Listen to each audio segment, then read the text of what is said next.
Bien, en la clase de hoy vamos a seguir viendo un poco sobre derivadas de funciones. Vamos a empezar haciendo un poco de repaso de lo que vimos hasta acá, que fue la definición de derivada, un poco de la interpretación geométrica y las reglas de derivación. Y vamos a hacer un ejemplo bastante completo de lo que es el análisis de una función con las cosas que sabemos hasta acá. Y por último vamos a avanzar en los temas de hoy, que son reglas para derivar funciones trigonométricas, exponenciales y logarítmicas. Entonces, retomando lo que dijimos sobre la definición de derivada, decimos que dado un punto A en el dominio de una función, la derivada de la función en ese punto es la pendiente de la recta que es tangente a la función en ese punto. Y lo medimos como el límite de lo que le llamamos el cociente incremental. La notación que utilizamos para definir la derivada puede ser como df a dx, derivada de f con respecto a x, o f' en un punto, ¿sí? Esta es la que más vamos a usar. Bueno, y decimos que se define como el límite para h que tiende a 0 de f en a más h menos f en a sobre h, o también lo podemos ver escrito en esta otra forma como el límite para x que tiende a de f de x menos f de a sobre x menos a. ¿Sí? Cualquiera de estas dos son equivalentes, esto es solo un cambio en la variable en la que estamos evaluando el límite. Gráficamente entonces decimos para un punto A tenemos la curva negra, es nuestra función.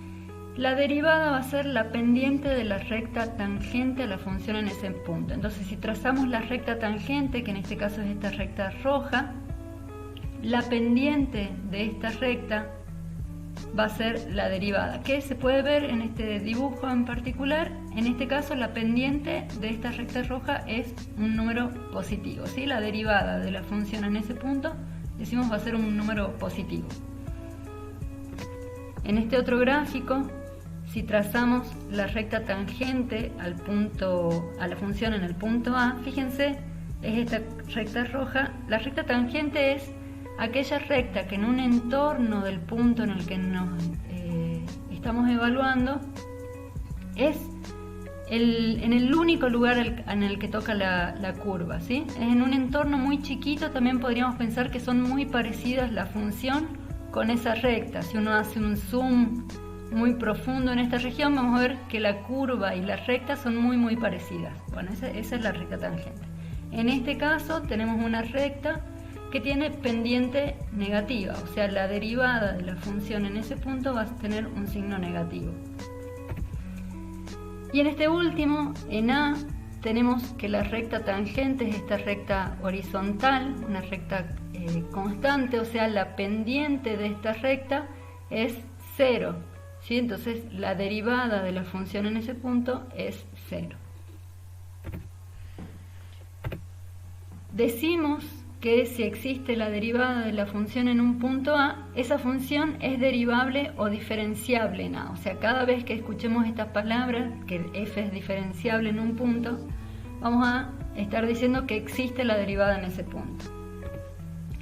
Con esto podemos enunciar este teorema que va a ser muy útil para la resolución de ejercicios, que el teorema nos dice que si una función es diferenciable en el punto A, entonces esa función es continua en ese punto A. O sea, nos asegura que si existe la derivada, podemos asegurar sin hacer ninguna otra cuenta, podemos asegurar la continuidad de la función en ese punto. Y la mayoría de las veces, más que el teorema como tal, con lo que nos vamos a encontrar es con el contrarrecíproco de este teorema, en donde decimos si f no es continua en A, entonces f no es diferenciable en A, ¿sí? Es solamente la negación, el contrarrecíproco de esta proposición que tenemos acá.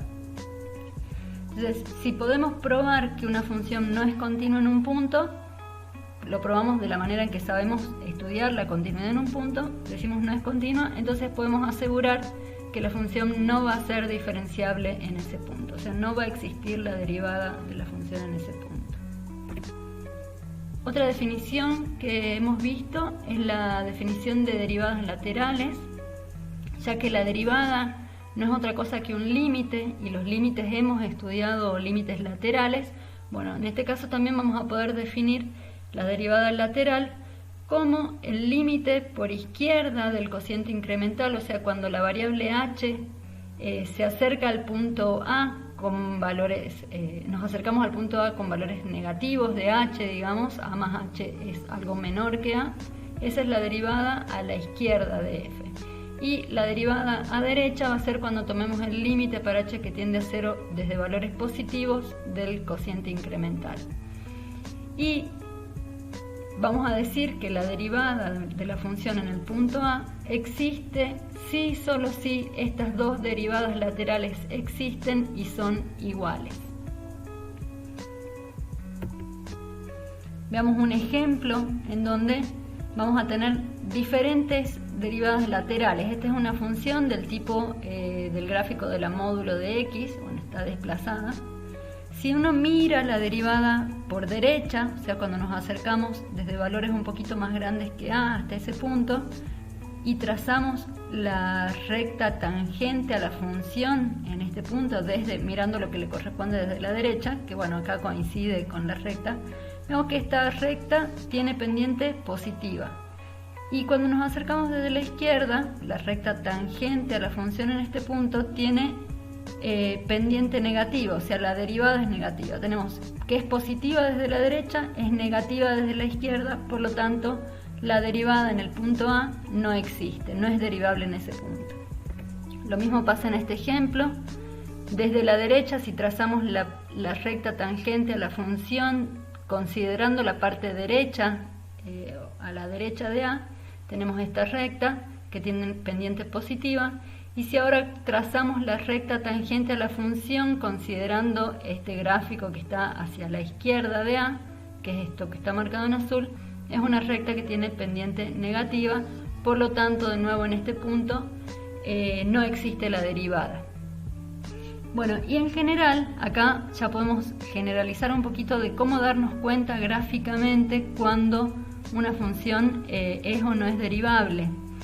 Así como habíamos visto varias reglas para descubrir cosas a partir de los gráficos, por ejemplo, dijimos una curva es una función si yo trazo infinitas líneas imaginarias verticales y esas líneas imaginarias cortan a la curva en un solo punto. Ahí decimos eso es una función.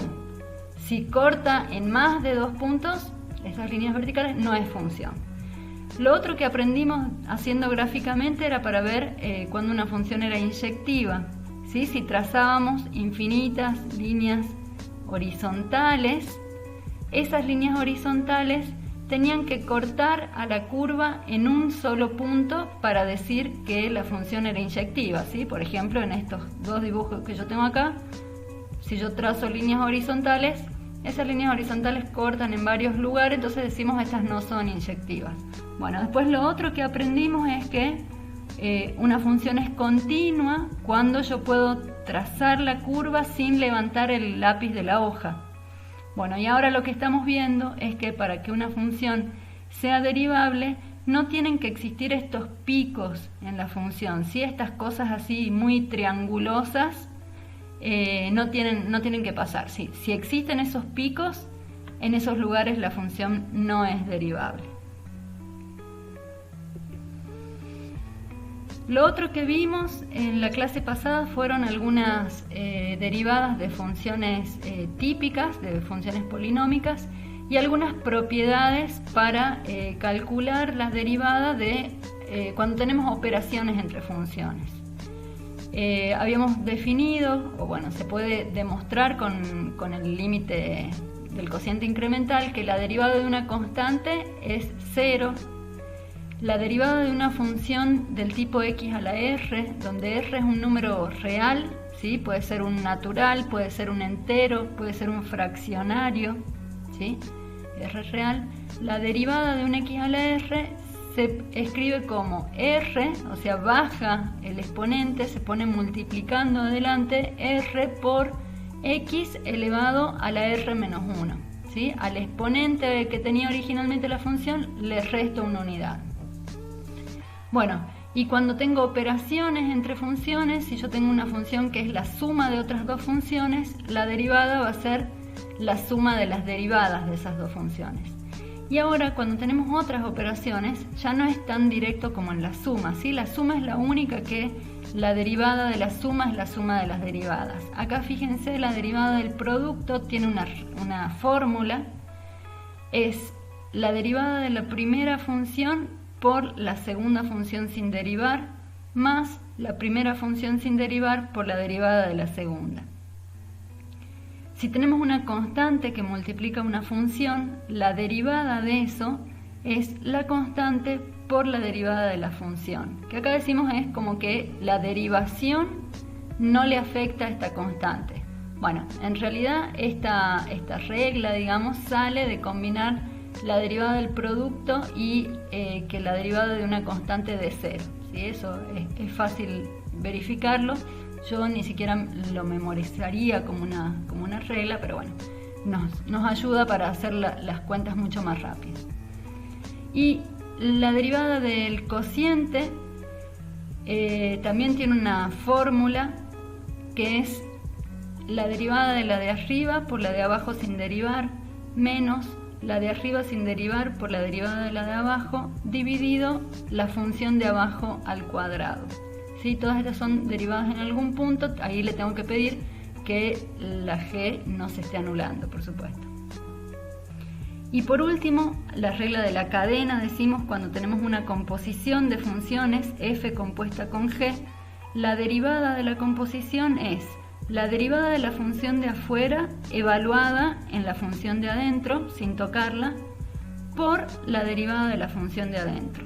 Y se llama la regla de la cadena porque acá yo podría tener múltiples composiciones, ¿sí? No solo dos, acá podría estar esto evaluado en una h de x, que esa a la vez esté evaluado en una j de x. Bueno, la regla de la cadena se va a continuar para allá haciendo la misma operación, ¿sí? Supongamos que acá tenemos una tercera función, acá sería la f' evaluada en g en h de x por g' evaluada en h de x por h' de x, ¿sí? Se continúa la cadenita para allá.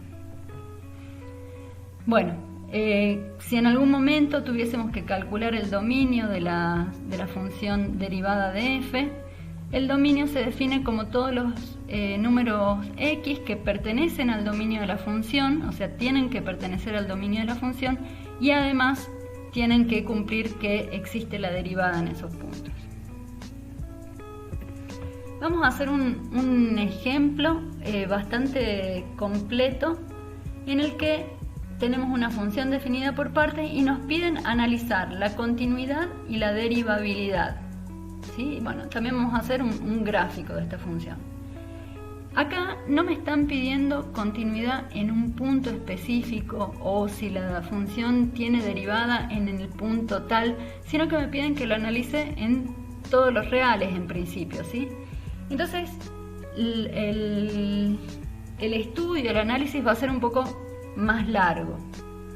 ¿Qué vamos a tener que ver? En primer lugar, vamos a tener que determinar el dominio de la función, porque hemos visto que, por ejemplo, para que la función sea continua en un punto, esos puntos tienen que pertenecer al dominio, ¿sí? Por definición. Y lo mismo para la derivada, para que una función sea derivable en un punto, ese punto tiene que estar en el dominio de la f. Entonces, lo primero que vamos a necesitar es el dominio de la función. Después vamos a analizar los intervalos donde la función es continua. Eso lo vamos a hacer aplicando propiedades de las funciones continuas en intervalos abiertos.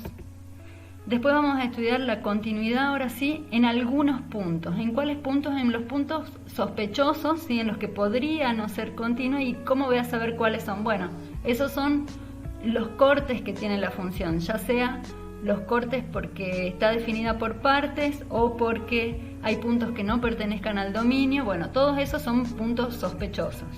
Y ahí sí vamos a tener que usar la definición de continuidad en un punto, que básicamente era chequear tres ítems o características que tenían que cumplir para decir que una función era continua en un punto. Después sí vamos a ir a calcular la derivada en intervalos abiertos, ahí vamos a usar las reglas de derivación y por último vamos a estudiar qué pasa con la derivada en algunos puntos, otra vez estos puntos sospechosos. Ahí vamos a tener que usar la definición del límite del cociente incremental. Entonces, estos 5 puntos nos van a ayudar para responder esta pregunta de analizar la continuidad y la derivabilidad de f, en donde en todos los reales en principio, ¿sí? Entonces guardemos estos 5 puntitos por ahí, ténganlos a mano, que vamos a ir haciendo el chequeo de uno por uno de ellos. Empecemos entonces con el dominio de la función. Tenemos una función definida en 3 partes. Entonces vamos a ir viendo si es que en cada uno de los sectores en los que está partida está bien definida, cuál es su dominio. Entonces veamos en el primer tramo tenemos para los x menores o iguales que 0. Bueno, en ese tramo tenemos la función menos el cuadrado de x más 1 más 3. O sea, es una parábola que tiene las ramas hacia abajo, ¿sí? Y no tiene ningún problema de definición en ningún punto, ¿sí? El dominio de este tramo, si no estuviese ni siquiera restringido, el dominio de esta parábola serían todos los reales. Pero bueno, ahora estamos acotados al intervalo de definición de los x menores o iguales que 0, o sea que acá decimos la función está bien definida en ese intervalo, desde menos infinito hasta 0, con el 0 incluido, ¿sí? Porque acá tenemos un menor igual. En el segundo tramo de definición, para los x comprendidos entre el 0 y el 4, tenemos que la función está definida como una recta. Es una recta que tiene pendiente negativa, ordenada al origen es 5, bueno, es una recta, ¿sí? Y las rectas sabemos que están bien definidas para todos los reales, por lo tanto va a estar bien definida en este intervalo en el que estamos restringidos, o sea que para este tramo decimos todos los x en el intervalo abierto de 0 a 4, esos son parte del dominio de la función. Y por último, en el último tramo, para los x mayores o iguales que 4, tenemos que la función es una función racional, 1 sobre 5 menos x. Y acá sí, acá esta función puede llegar a tener problemas, puede pasar que se me anule el denominador. Veamos en qué punto se va a anular este denominador, le vamos a tener que pedir que no se anule, ¿sí? Para decir el dominio. Entonces, para que 5 menos x sea distinto de 0, necesitamos que x sea distinto de 5. Y justamente el 5s está en el intervalo en el que estamos estudiando. O sea que sí tiene un problemita la función en algún lugar de este intervalo, ¿sí? Entonces, el 5 no pertenece al dominio de la función. Por lo tanto, vamos a tener que dividir acá los tramos del intervalo. Lo podemos escribir como la unión entre el intervalo que va desde 4 cerrado hasta 5 abierto, unión el intervalo de 5 a más infinito, o sea, tenemos un huequito ahí en el 5. Entonces, en definitiva, tenemos, si vamos sumando cada uno de los intervalos en los que tenemos definida la función, tenemos el intervalo que va de menos infinito hasta 0 cerrado, después unión el intervalo que va desde 0 hasta 4, ¿sí? Ahí el 0 está incluido porque pertenece al primer tramo, ¿sí? Ahí no tenemos problema.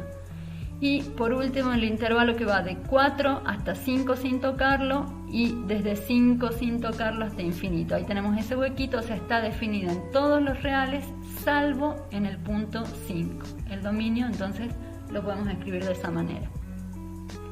Acá ya podemos irnos adelantando un poco a lo que tenemos que hacer, ¿sí? Ya lo vamos a retomar después. Pero si yo ya sé que hay un punto que no pertenece al dominio de mi función, yo ya puedo asegurar que la función no va a ser continua en ese punto, no va a ser continua en el 5, y además no va a ser derivable en ese punto, ¿sí? Eso lo guardemos en un rinconcito de la hoja para más adelante cuando nos toque analizar de nuevo continuidad y derivabilidad en un punto. Pero bueno, ahí ya vamos avanzando un poquito en lo que conocemos de la función. Vamos al segundo ítem. Vamos a ver en qué intervalos la función es continua. Y para eso vamos a estudiar la continuidad en los intervalos abiertos en los que tenemos definidos los tramos, utilizando simplemente propiedades de funciones continuas. Entonces, en el intervalo abierto que va de menos infinito a 0, tenemos que la función es esta parábola, que es una función que es continua para todos los reales, en particular va a ser una función continua en este intervalo acotado. Y fíjense que acá el intervalo original en donde estaba definida la función era cerrado, ¿sí? Pero acá estamos viendo continuidad y solo puedo asegurar la continuidad en el abierto. En el punto específico 0 lo voy a tener que mirar de otra manera, lo voy a mirar con definición. Entonces todos estos intervalos tienen que ser abiertos cuando usamos propiedades. En el siguiente intervalo, que ya era abierto de 0 a 4, tenemos una recta. La recta es continua en todos los reales, es continua también en el intervalo 0 a 4. De 4 a 5 tenemos que la función es un cociente, ¿sí?, de un 1 sobre 5 menos x, y en ese intervalo abierto entre 4 y 5, la función no se anula. Por lo tanto, es un cociente entre dos funciones continuas, por lo tanto el resultado es una función continua. Ese mismo análisis hacemos para el intervalo que va desde 5 a más infinito. Tenemos cociente de dos funciones que no se anulan porque acá no está puesto el 5, que es el problemático, ¿sí? En el intervalo 5 más infinito no se anula nunca el denominador, está toda bien definida. Es un cociente de funciones continuas, por lo tanto el resultado es una función continua. Listo, entonces en todos los intervalos abiertos que tenemos definido acá, sabemos que la función es continua. ¿Qué pasa en los puntos de corte de estos intervalos? En esos puntos sospechosos que yo llamé. Entonces, ¿qué pasa en el 0, en el 4, ¿sí?, que son los que dividen acá los intervalos?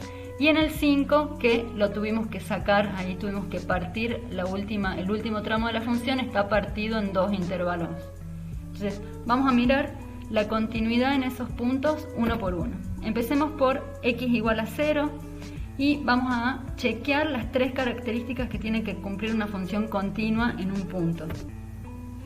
Ese punto, el 0, tiene que pertenecer al dominio de la función. Y sí, acá tenemos escrito el dominio, son todos los reales salvo el 5, o sea que el 0 sí pertenece al dominio. ¿Cuánto vale la función en 0? Bueno, el 0 está en el primero de los tramos de la función, o sea que yo a esta parábola la tengo que evaluar en el 0 para calcular el valor de la función en ese punto, me da 2. Listo. El segundo ítem era, tenemos que ver si existe el límite de la función cuando x tiende a 0. Como el 0 es un corte acá de la función a tramos, vamos a tener que ver los límites laterales, porque a la izquierda del 0 toma una forma funcional y a la derecha del 0 toma otra forma. Entonces, vamos a analizar los límites laterales. Cuando nos acercamos al 0 desde la izquierda, o sea, estoy diciendo desde valores que son un poquito más chicos que el 0, la función es la parábola menos el cuadrado de x más 1 más 3. Cuando evaluamos eso en 0, nos da que el límite es 2. Ahora, si miramos el límite por derecha, o sea, para valores que son un poquito más grandes que el 0, estamos en el segundo tramo de la definición. Por lo tanto, voy a tener que calcular el límite para x que tiende a 0 por derecha de la función 5 menos x. Si evalúo ahí el límite, el resultado me da 5. O sea, el límite por izquierda me dio 2, el límite por derecha me da 5. Conclusión, no existe el límite de la f cuando x tiende a 0. Como no se cumple este que era uno de los requisitos de la continuidad, decimos que la función no es continua en x igual a 0. Vamos al siguiente punto sospechoso, el x igual a 4, que de nuevo es un corte en la forma en la que está definida la función. El 4 pertenece al dominio, sí, ya dijimos, el 5 es el único que no pertenece, entonces listo. Pertenece al dominio, era la primera condición para la continuidad. ¿Cuánto vale f en 4? Y bueno, el 4 está acá en el tercer tramo de la función. Fíjense que esto es para los x mayores o iguales que 4. El 4 vive acá abajo. Entonces ahí tengo que evaluar la función. La función vale 1 sobre 5 menos 4, o sea, vale 1.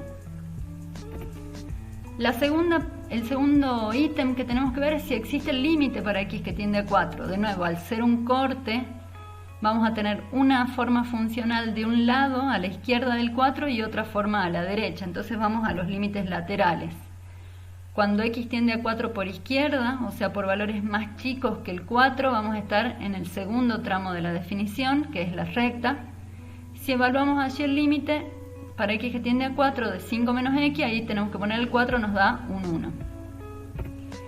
Si vemos el límite por derecha, o sea para x que son un poquito más grandes que el 4, estamos en el tercer tramo de la definición, o sea que ahí la f se comporta como 1 sobre 5 menos x. Si evaluamos el límite allí, nos va a quedar que esto es 1 sobre 5 menos 4, es un 1.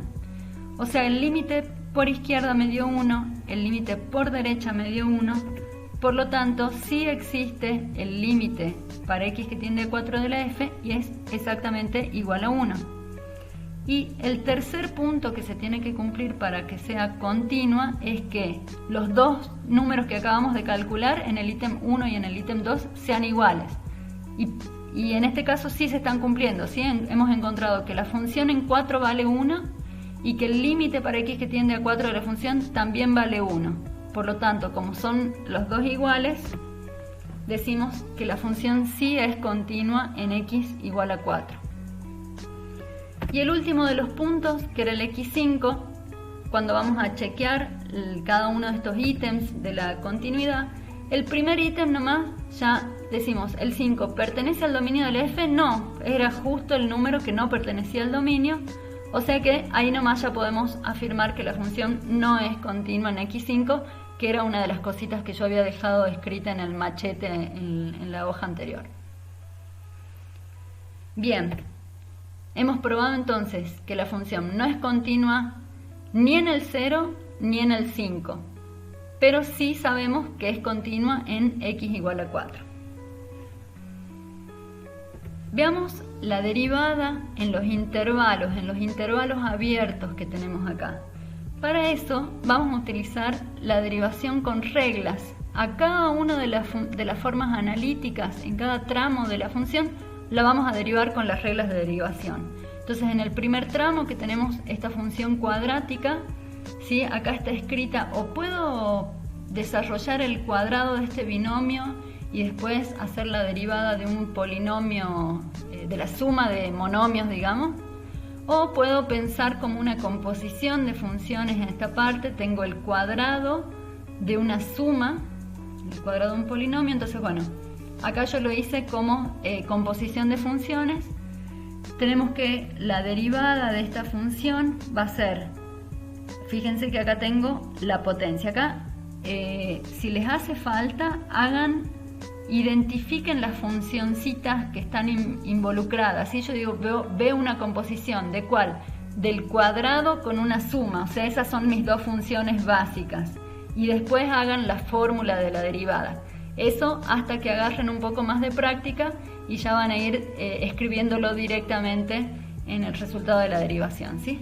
Bueno, acá yo hice eso, directamente fui escribiendo la derivada. Entonces acá tengo a la potencia esa, la derivada bajo el exponente, el menos este es un menos 1, es una constante que es transparente, entonces me queda menos 2 por lo que tengo acá dentro del paréntesis, no lo toco por ahora, es x más 1, y al exponente le resto 1, 2 menos 1. Ahora, como digo, esto es una composición, tengo el cuadrado de una suma, ahora tengo que multiplicar por la derivada de esa suma. Y en esta suma tengo la derivada de x es 1, más la derivada de 1, que es una constante, la derivada de eso es 0. Y el 3 este que tengo acá, que es una suma, la f, directamente la derivada es 0, o sea me queda menos 2 por x más 1. En el segundo tramo de la función tengo una recta, 5 menos x, entonces la derivada de esto va a ser, la derivada del 5 es un 0, la derivada de menos x es menos 1 por x a la menos 1 menos 1, acá tengo un 0, x a la 0 me queda 1, ¿sí? Acá yo estoy repitiendo esto que ya lo hemos visto un poco más en detalle en la clase anterior, pero solo para que les recordemos cuál es la regla de derivación que estamos utilizando. Entonces, la derivada de 5 menos x es igual a menos 1. Y por último, la derivada del tercer tramo, que es 1 sobre 5 menos x, a este 1 sobre 5 menos x, a esta función racional, la puedo pensar como 5 menos x elevado a la menos 1, ¿sí? Este es el inverso de 5 menos x. Y lo que voy a hacer es derivar la composición otra vez. Entonces, la derivada de la función que eleva a la menos 1 es menos 1 por lo que tengo adentro, 5 menos x, a la menos 1 menos 1, ¿sí? Al exponente que tenía le tengo que restar 1, me dice la regla, por la derivada de lo de adentro que la acabamos de hacer, que me da menos 1. Entonces acá tengo un menos acá, ¿sí? 0 menos 1, que me quedó escrito. Menos 1 por menos 1 me da signo positivo, y acá fíjense que quedó menos 1 es menos 2, o sea, esto es 5 menos x elevado a la menos 2. Lo voy a escribir en forma de función por tramos. La derivada entonces también es una función definida a tramos, en donde en el intervalo que va de menos infinito a 0 vale la recta menos 2 por x más 1, en el intervalo entre 0 y 4 es la constante menos 1, y en el intervalo este que está definido como la unión de dos intervalitos, del 4, 5, unión 5 infinito, es esta función racional que tiene el denominador al cuadrado. Listo, entonces ahí tenemos calculada la derivada en todos los intervalos abiertos que tenemos definidos en la función. Todavía nos falta el último de los puntos, que es estudiar la derivabilidad de la función en esos puntos sospechosos. ¿Qué pasa con la derivada en el 0, en el 4 y en el 5? Entonces, ¿qué dijimos hasta acá? En el punto 3 hemos dicho que la función no es continua en x0. Entonces, por el teorema o por el contrarrecíproco del teorema, si una función no es continua en un punto, sabemos que la función no es derivable en ese punto. Entonces ahí resolvemos el primero de los puntitos sospechosos. Ya sabemos que la función no va a ser derivable en ese punto. El otro es el x igual a 5. Hemos dicho acá en la continuidad que que la función no es continua en x5, por lo tanto, por lo mismo que dijimos recién, no va a ser derivable en x5. Entonces la única duda que tenemos que resolver es qué está pasando en x igual a 4. Y allá vamos. ¿Cómo vamos a estudiar la derivabilidad en x igual a 4? Bueno, vamos a tener que calcular la derivada por definición. Y para eso vamos a tener que calcular las derivadas por izquierda y por derecha. Primer paso, yo sé que en el cociente incremental aparece el valor de la función en el punto, ¿sí? ¿Se acuerdan la fórmula? Bueno, no la volví a escribir acá, pero me aparece f en a, ¿sí? Entonces calculemos f en 4, dijimos que el 4 pertenecía al último de los tramos de definición de la función, o sea que cuando yo evalúo ahí me da que f en 4 da 1. Lo tengo acá guardado porque lo voy a seguir usando en el resto de las demostraciones. Entonces calculemos la derivada por izquierda en el punto 4. Esto es el límite para h que tiende a 0 por izquierda, ¿sí? Eso es el que me pone en la izquierda ahí, de la función evaluada en el punto más h menos la función en el punto, todo dividido h. Ahora, ¿cuánto es la función en 4 más h? Acá tenemos que analizar esta tendencia de h a 0 por la izquierda. Quiere decir que h es un valor negativo, ¿sí? Es un valor un poquito más chico que el 0. O sea que cuando yo hago 4 más h, en realidad al 4 le estoy restando un pedacito, ¿está bien? Estamos por valores que son un poquito más chicos que el 4. Y si estamos en valores que son un poquito más chicos que el 4, la función que vamos a tener que meter acá es la 5 menos x. Entonces, allá vamos a reemplazar f en 4 más h, vamos a tener que tomar este tramo de la definición. O sea, estamos calculando el límite para h que tiende a 0 por izquierda de 5 menos el argumento que es 4 más h menos f en 4, que lo tengo calculado acá arriba, eso vale 1, lo pongo acá, menos 1. Todo esto dividido h. Si acomodamos ahí un poquito los paréntesis, ay, no sé por qué me quedaron tan chiquitos acá los números, espero que lo vean bien. Acá solo estoy sacando este paréntesis que estaba acá, o sea, se me queda menos 4 menos h, me le cambié el signo, acomodamos 5 menos 4 me da 1, menos 1, que es la suma de un número con su opuesto, me da 0, o sea que solamente me quedó menos h en el numerador dividido h. Menos h sobre h, acá puedo simplificar las h's, o sea que estoy calculando el límite para h que tiende a 0 por izquierda de la constante menos 1, y el límite de una constante es ella misma, ¿sí? Ay, se me cayó del renglón. O sea, la derivada por izquierda me da menos 1. Veamos cuánto me da la derivada por derecha. Acá de nuevo escribimos el cociente incremental, tenemos el límite para h que tiende a 0 por derecha. ¿Eso qué significa? Que son valores de h un poco más grandes que el 0, son valores positivos. Así que cuando yo hago 4 más h en esta parte, voy a estar tomando valores que son un poquito más grandes que el 4, o sea que ahí nos caímos al tercer tramo de la función. Eso es lo que vamos a tener que poner en esta parte. Entonces, es el límite para h que tiende a 0 más, debería decir acá, de la función 1 sobre 5 menos el argumento, ahora es 4 más h. El menos 1 es este f en 4 que lo teníamos calculado acá arriba. Fíjense que yo nunca más vuelvo a fijarme cuánto me da f en 4 en esta parte, No, f en 4 es única. ¿Está bien? Lo tengo calculado ya y lo voy usando nada más. Bueno, todo esto está dividido sobre h. Si acomodamos un poquito acá en el denominador, sacamos este paréntesis, me queda 5 menos 4 es 1, menos h. Podemos hacer suma de fracciones con distinto denominador en esta parte del numerador. Me queda 1 menos h abajo. Y sí, acá me queda 1 menos paréntesis 1 menos h. Ahí podemos sacar ese paréntesis, acomodar un poco más las cosas. Me va a quedar 1 menos 1 se me hace 0. Este menos con menos se me hace más h. Y acá aplicamos la regla del colectivo. Los de afuera suben y los de adentro bajan. En todo esto, fíjense que me fui, esto es un copy-paste, cochino copy-paste. Acá tiene que decir un más, h que tiende a 0 por derecha, por derecha, por derecha, por derecha, ¿sí? Entonces imaginen que hay un más, perdón. Entonces, nos queda este límite, acá podemos simplificar las h's, vayan ustedes siguiendo las cuentas. Llegamos a esta expresión, cuando h tiende a 0, nos queda simplemente 1 sobre 1 es un 1. Entonces, la derivada por izquierda me dio menos 1, la derivada por derecha me dio 1 positivo, por lo tanto, no existe la derivada de la función en x igual a 4, ¿sí? No es derivable en x igual a 4.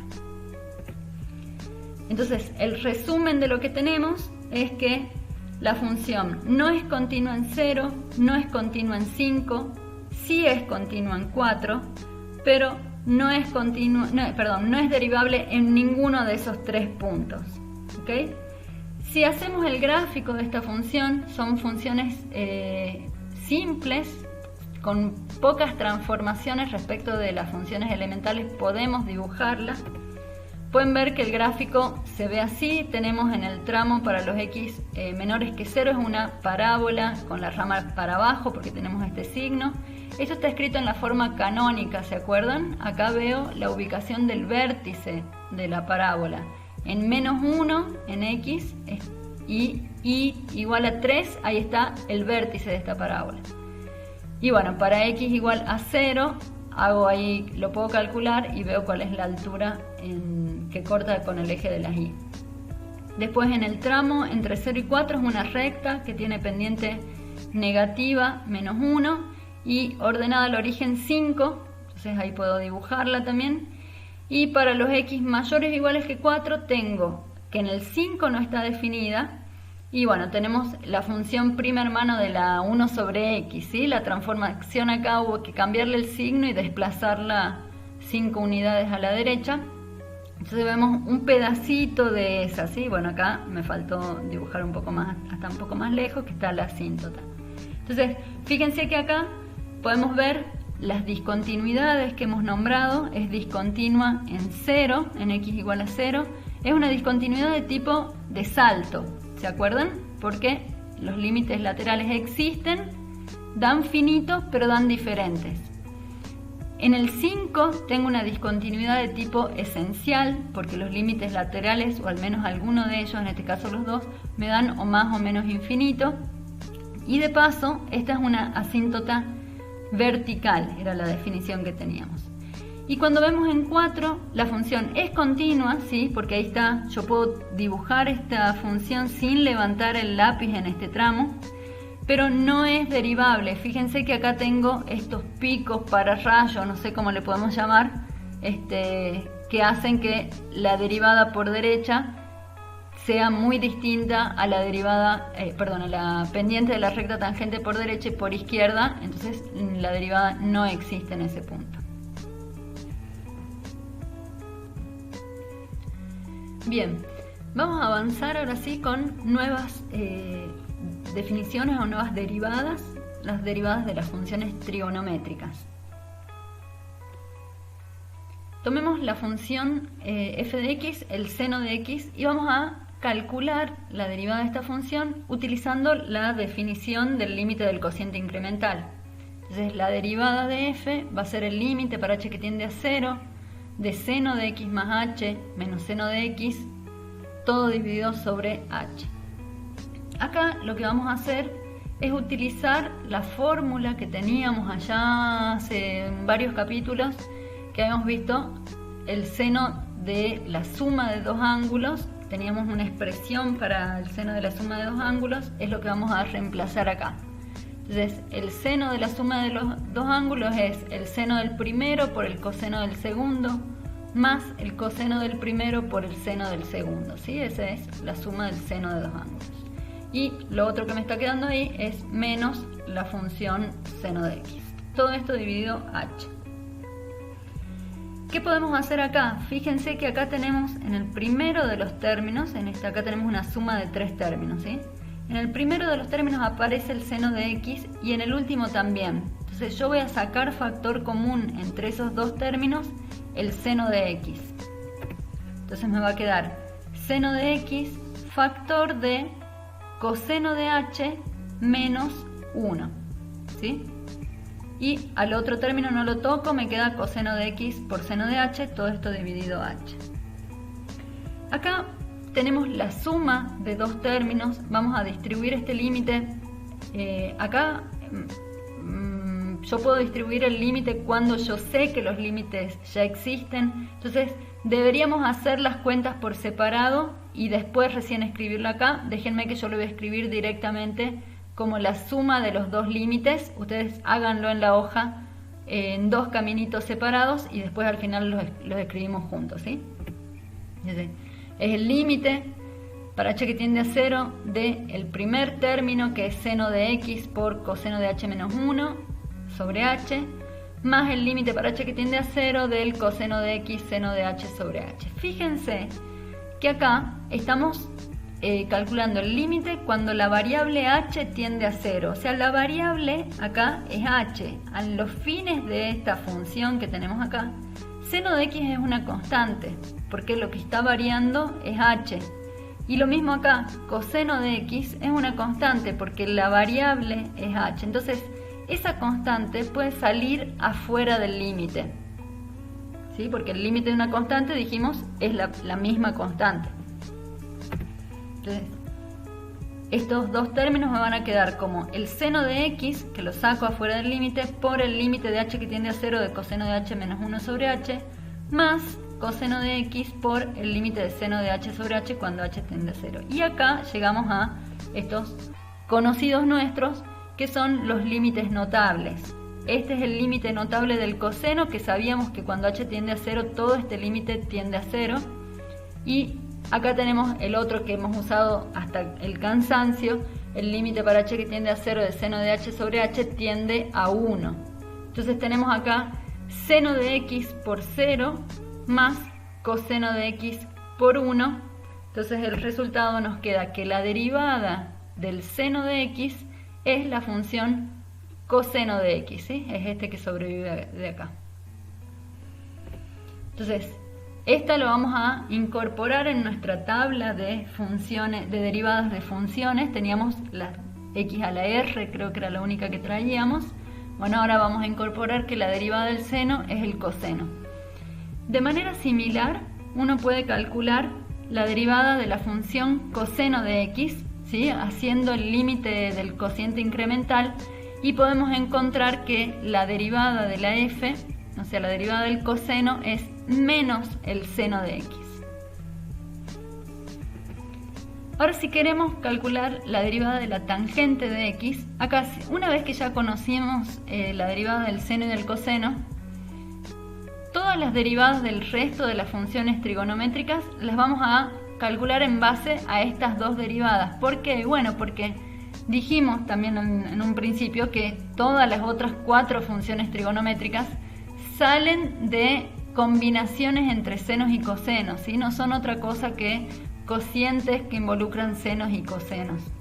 Entonces, para hacer la derivada de la tangente, vamos a aplicar directamente la regla de la derivada del cociente, ¿sí? La tangente la escribimos como seno de x sobre coseno de x, tenemos la división entre estas dos, o sea que en la derivada vamos a tener que poner la derivada del de arriba por el de abajo sin derivar, menos la de arriba sin derivar por la derivada de la de abajo, dividido la de abajo al cuadrado. ¿Sí? Esta es la fórmula, la regla de la derivada de un cociente. ¿Qué tenemos acá? La derivada del seno dijimos que es el coseno, y la derivada del coseno es menos el seno. Entonces reemplazamos ahí por los valores de las derivadas de estas dos funciones, y fíjense que acá me quedó coseno por coseno, eso es coseno cuadrado. Acá tengo menos por menos, se me hace más seno cuadrado, ¿sí? Coseno cuadrado más seno cuadrado en el numerador, dividido coseno cuadrado en el denominador. Y el numerador es otra cosa muy conocida nuestra, que es la identidad trigonométrica fundamental, ¿sí? Pitágoras, básicamente, en donde la suma del seno cuadrado más el coseno cuadrado no es otra cosa que un 1. O sea que la f' me quedó que es 1 sobre el coseno cuadrado de x. Y 1 sobre el coseno era la definición de la secante, ¿se acuerdan? Entonces me queda que es secante cuadrado. O sea, la derivada de la tangente es la secante cuadrado. Bueno, de manera similar pueden calcular las derivadas de todas las otras funciones que me están faltando. La cosecante, acuérdense que es 1 sobre el seno. La secante es 1 sobre el coseno, y la cotangente es 1 sobre la tangente, o directamente coseno sobre seno, ¿sí? Entonces, aplicando la derivada del cociente, en todos los casos, van a poder llegar a las derivadas de estas otras funciones trigonométricas. Veamos otro ejemplo en donde mezclamos un poco lo que son las derivadas de las funciones trigonométricas y las derivadas que ya sabíamos de funciones polinómicas. Y acá están combinadas con sumas, productos y demás. Entonces tenemos esta primera función, 2x por coseno de x más el seno de x al cuadrado más 1. Lo primero que vemos es que la función f es la suma de dos funciones. Entonces, la derivada de la suma de dos funciones va a ser la suma de las dos derivadas. Vamos a tener que derivar esto por un lado y sumarle la derivada de esto. Lo vamos a ir haciendo todo directamente acá. La derivada del primero de estos términos de la suma, fíjense que acá tengo 2x por coseno, va a ser la derivada de un producto. Entonces vamos a escribir eso, vamos a tener que usar la regla de la derivada del producto. Y el segundo término de esta suma es seno evaluado en un polinomio, o sea, tengo una composición de funciones. Voy a tener que usar la regla de la cadena para la composición de funciones. Veamos entonces la f', la primer parte, ¿sí? La derivada del primer término de esta sumatoria. Tengo que es un producto, dijimos. Por ahora al 2 lo dejamos transparente ahí afuera. 2 por la derivada del producto entre x y coseno de x. Entonces la derivada de x es 1, pongo acá un 1, por el coseno sin derivar, más x, la primera, por la derivada del coseno, que es menos el seno. Este es el primero de los términos de esta suma. Ahora le tengo que sumar la derivada del segundo, en donde acá tengo una composición, dijimos. Va a ser la derivada de la de afuera, la derivada del seno, es el coseno, evaluado en la misma función que tenemos adentro por la derivada de lo de adentro. Entonces me queda coseno evaluado en x cuadrado más 1 por la derivada de x cuadrado más 1, que acá baja el exponente y me queda 2x. Bueno, no hay mucho más para arreglar. Acá podemos acomodar un poquito los términos nomás. Hice propiedad distributiva en este primer factor. Vieron que acá tengo un más por menos, me queda un menos. Pero bueno, no se puede simplificar mucho más que esa es la expresión de la derivada de esta función. Veamos la función seno cuadrado de 1 sobre x. Queremos hacer su derivada. Bueno, acá está involucrada la función seno, pero también hay otras cosas. Hay una 1 sobre x seguro, pero hay otra función más. Fíjense que a esto, escribir seno cuadrado de 1 sobre x es lo mismo que escribir el cuadrado de seno de 1 sobre x. Esto es una notación nada más, ¿sí? Acá estamos haciendo el cuadrado de esta función. Entonces fíjense que hay tres funciones involucradas. Una función que eleva todo lo que se le cruce lo eleva al cuadrado. Tenemos otra función que le toma el seno a las cosas y una función más que es la que hace el inverso. O sea, tengo tres funciones combinadas y la forma de combinarlos es justamente la composición. Entonces tengo esas tres funciones, la x cuadrado, la seno de x y la 1 sobre x, que si yo compongo el cuadrado con el seno con 1 sobre x, ¿sí? en esa dirección obtengo la f original. Por lo tanto voy a tener que derivar con la regla de la cadena triple, de una triple composición, que esto lo mencioné yo por allá adelante. Entonces, veamos las derivadas individuales. La derivada de esto es 2x, la derivada del seno es el coseno, y la derivada de 1 sobre x lo podemos pensar como x a la menos 1, ¿sí? Es menos 1 por x a la menos 2. Bueno, todo eso va a aparecer en la fórmula de la derivación. Entonces tengo la derivada de el cuadrado, me queda 2 por lo de adentro sin derivar. Vuelvo a copiar seno de 1 sobre x. Por la derivada de lo de adentro del cuadrado, es el seno de 1 sobre x. La derivada del seno es el coseno y vuelvo a evaluarlo en el argumento sin tocarlo. Por la derivada del argumento que teníamos acá. Entonces la derivada de 1 sobre x dijimos es menos 1 sobre x al cuadrado y esa es la derivada. Acá solo acomodé un poquito, tengo este signo adelante, traje ese factor multiplicando, pero ahí termina, ¿sí? Si lo ven más clarito acá para ver bien clara la regla de la cadena. La derivada del cuadrado, evaluado en lo de adentro sin derivar, por la derivada de lo de adentro del cuadrado, sin tocar el argumento, por la derivada del argumento. Esa es la derivada de mi función. Bien, pasemos a otro tipo de funciones, y con esto ya vamos casi terminando, nos falta solo un poquito más. Tenemos la función exponencial, que es otra que vimos, que era una función continua, que estaba definida para todos los reales, ¿se acuerdan? Bueno, la derivada de esta función es ella misma. Y esto es muy loco, ¿sí? Esto uno lo puede demostrar en el apunte de la materia, está hecha la demostración creo que con una a a la x. Si quieren, miren cómo es la demostración con el límite del cociente incremental. Nosotros por ahora solo lo vamos a usar como regla. Pero esta es la más buena de las funciones en cuanto a el cálculo de derivadas, ¿sí? Si me preguntan cuál es la derivada de la función exponencial, es ella misma. Acá yo les podría contar un chiste sobre una fiesta en donde estaban invitadas todas las funciones, pero como vamos a subir este video en YouTube, va a quedar guardado para el resto de la historia. Mejor lo guardo para la clase privada y me ahorro pasar vergüenza muy pública. Bueno, entonces la derivada de la función exponencial es ella misma. ¿Qué pasa ahora si tenemos una función exponencial en base A? En otra base distinta, ¿sí? Que no sea la base E.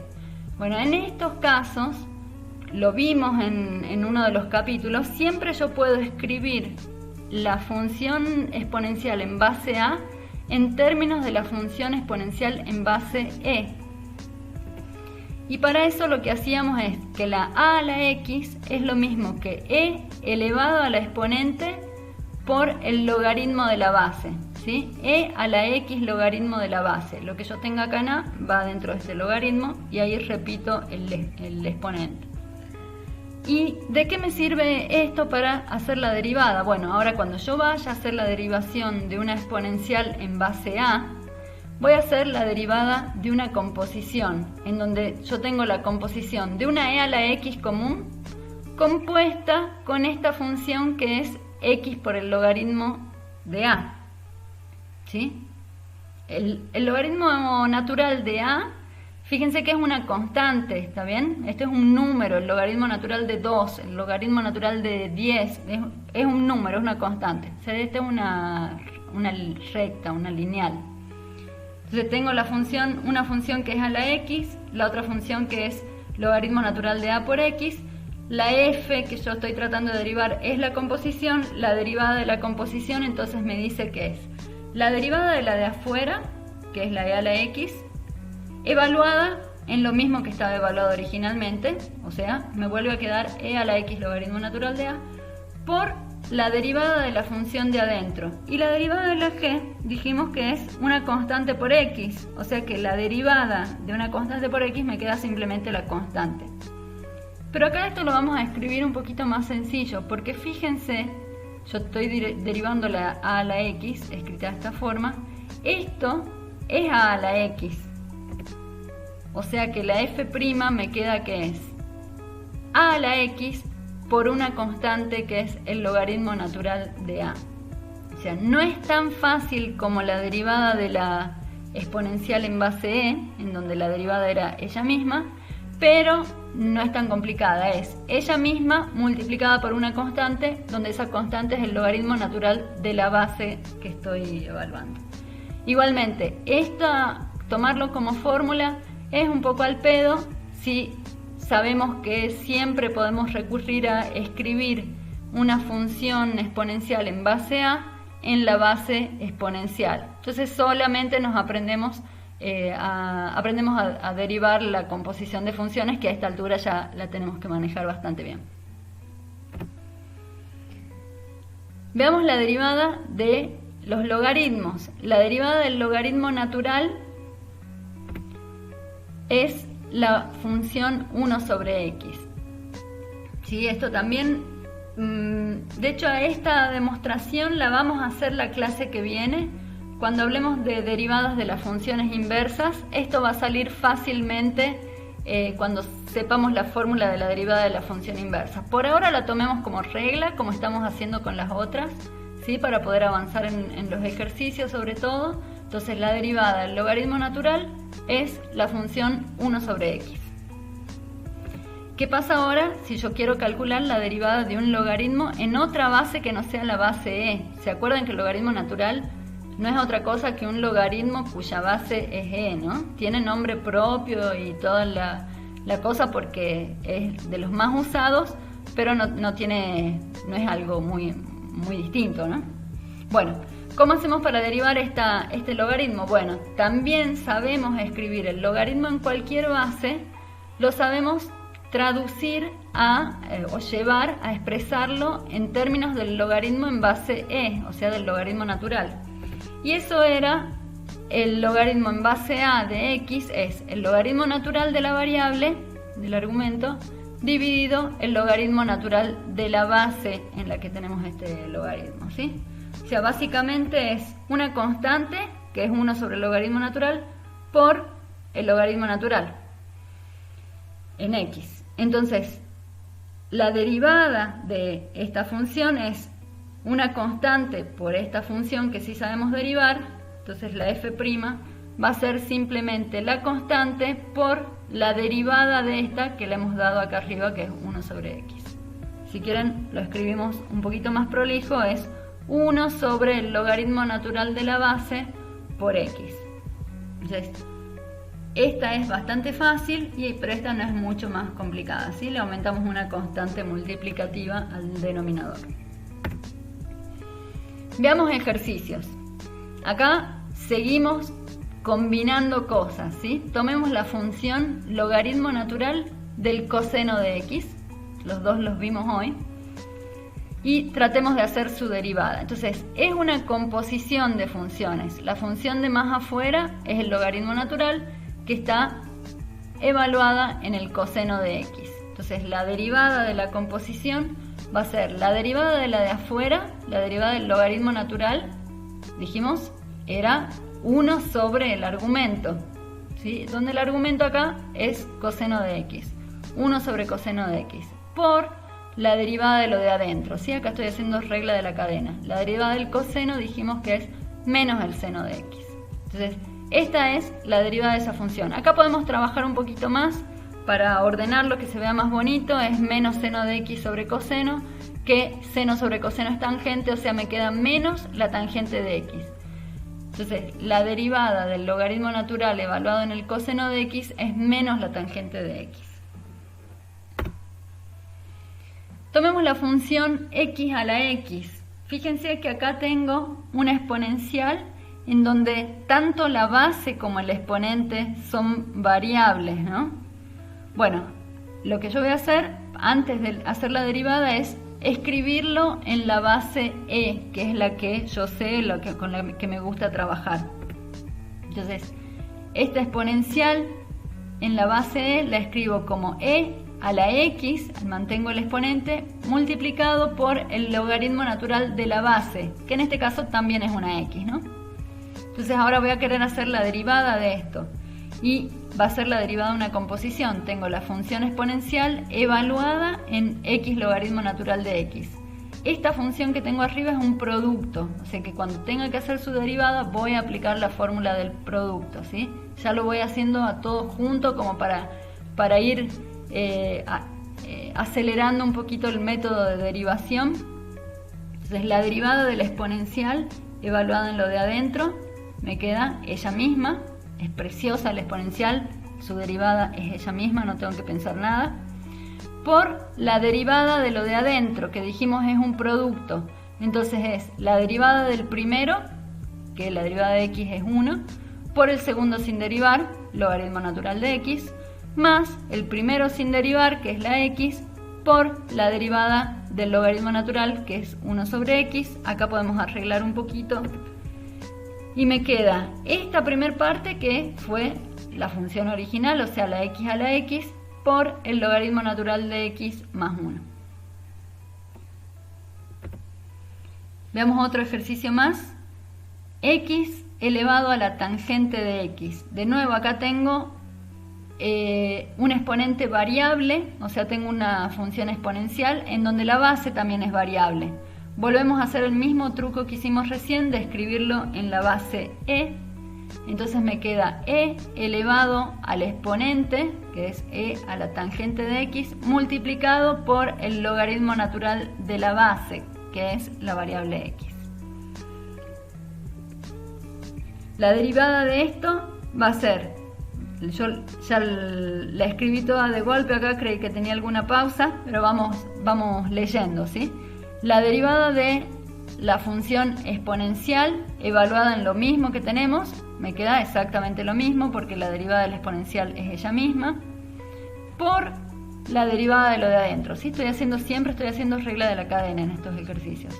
La derivada de lo de adentro es la derivada del producto entre la tangente y el logaritmo. Entonces, la derivada de la tangente la hicimos recién, era la secante cuadrado, multiplicado por el logaritmo sin derivar, más la tangente sin derivar por la derivada del logaritmo, que es 1 sobre x.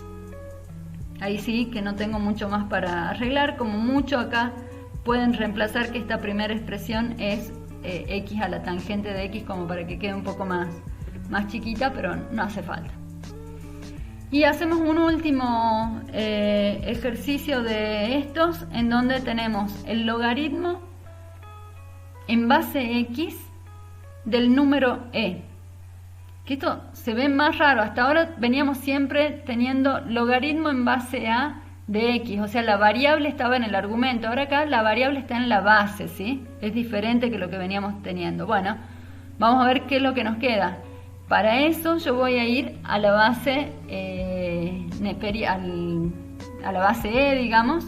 Voy a escribir esto en términos del logaritmo natural. El logaritmo en base x de e va a ser el logaritmo natural del argumento, logaritmo natural de e, sobre el logaritmo natural de la base, en donde acá la base es variable. Pero ¿qué me quedó acá arriba? El logaritmo natural de e, el logaritmo natural y la exponencial son las funciones inversas la una de la otra, o sea que me queda un 1, ¿sí? Que es e a la 1 que tengo elevado acá, me queda 1 sobre el logaritmo natural de x. Acá ya estamos en condiciones de derivar. Si quieren lo podemos escribir, que a mí siempre me gusta más que aprenderme la derivada del cociente.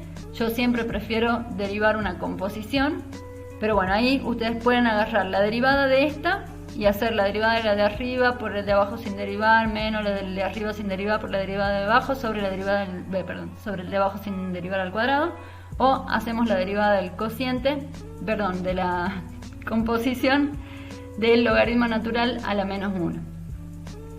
Eso acá se los dejo como tarea, ¿sí? Ya tienen escrita la función de otra manera, en donde solo tienen que aplicar las reglas de la derivación y la única que va a aparecer acá jugando es la derivada del logaritmo natural que la vimos en la clase de hoy. Así que este ejercicio les queda para resolver. De hecho, lo tienen para resolver en el práctico, así que iban a pasar por él de todas maneras. Bueno, por último, solo dejo acá, de nuevo, este es el momento de hacer una captura de pantalla, escribirse un machete, dejarlo anotado en algún lugar, de todas las reglas de derivación que hemos visto hasta ahora. Acá en esta tablita de la izquierda yo escribí lo que son las reglas de derivadas de operaciones entre funciones. Tengo la derivada de la suma, del producto, del cociente, de la composición. Y en esta tablita de la izquierda, que es la que va creciendo, tenemos las derivadas de las funciones más usuales o elementales que vamos a usar. Tenemos la derivada de una constante, la derivada de x a la r, ¿sí? De un polinomio, que esta era la que veníamos usando. Y hoy de golpe agregamos todas estas que están acá. La derivada del seno es el coseno, la derivada del coseno es menos el seno, la derivada de la exponencial es la que todos amamos, que es ella misma. La derivada de una exponencial en base a es la misma función, pero multiplicada por el logaritmo natural de la base. La derivada del logaritmo natural de x es 1 sobre x y la derivada del logaritmo en base a de x es 1 sobre el logaritmo natural de a por x. Con esto pueden avanzar un poco más en la guía. Para la próxima clase reservamos lo que son las derivadas de las funciones inversas, que vamos a poder trabajar con funciones del tipo arcotangente, arcoseno, las inversas de las trigonométricas. Y también nos está quedando por ver la ecuación de la recta tangente y las derivadas de orden superior.